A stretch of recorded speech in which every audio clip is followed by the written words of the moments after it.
Friends 2 வருஷமா விட்ட வேலையை மறுபடியும் ஸ்டார்ட் பண்ண போறேன். இப்ப பண்ணுவோம் அப்ப பண்ணுவோம்னு பெண்டிங் வச்சுக்கிட்டே இருந்து ஒரு வழியா நேரம் வந்துருச்சு, ஆரம்பிக்க போறோம்.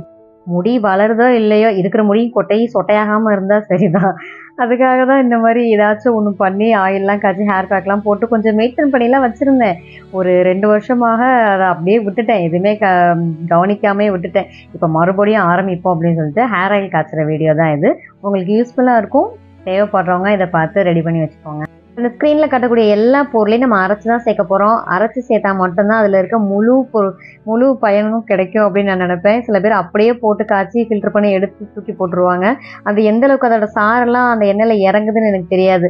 அதனால் நான் எப்பவுமே என்னோட மெத்தட் படி எல்லா பொருளையும் எடுத்து வச்சு ஃபுல்லாக அரைச்சிட்டு சேர்த்து அதுக்கப்புறம் 3 எண்ணெய் சேர்த்து காய்ச்சி ரெடி பண்ணுவேன். அதுதான் எனக்கு அது கரெக்டாக இருக்க மாதிரி இருக்கும்.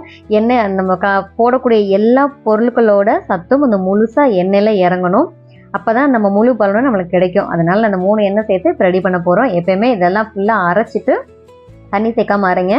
ஃபுல்லாக அரைச்சி அந்த ஒரு சட்டியில் சேர்த்துட்டு எண்ணெய் அதுக்கப்புறமா தான் சேர்க்கணும்.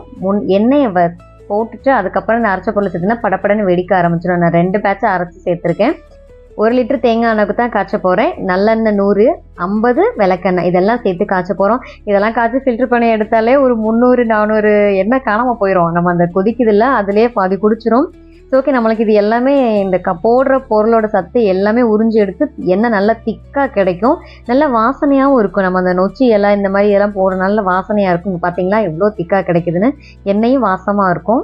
என்னடா அது குட்டி குட்டி பாட்டில் ஃபில் பண்ணுறேன்னு பார்க்குறீங்களா? அம்மா, நான் முன்னாடியே இதை நான் பண்ணிக்கிட்டு இருந்ததா 2 வருஷத்துக்கு முன்னாடியே நான் ரெடி பண்ணி கொடுத்துட்டு இருந்தேன். இது என்னோட குட்டி பிஸ்னஸ், இடையில விட்டுட்டேன், இப்போ மறுபடியும் ஆரம்பிச்சிருக்கு. உங்களுக்கு இந்த வீடியோ யூஸ்ஃபுல்லாக இருக்கும்னு நினைக்கிறேன். ஏதாச்சும் டவுட் இருந்தால் கமெண்ட்டில் கேளுங்க, நான் ஆன்சர் பண்ணுறேன்.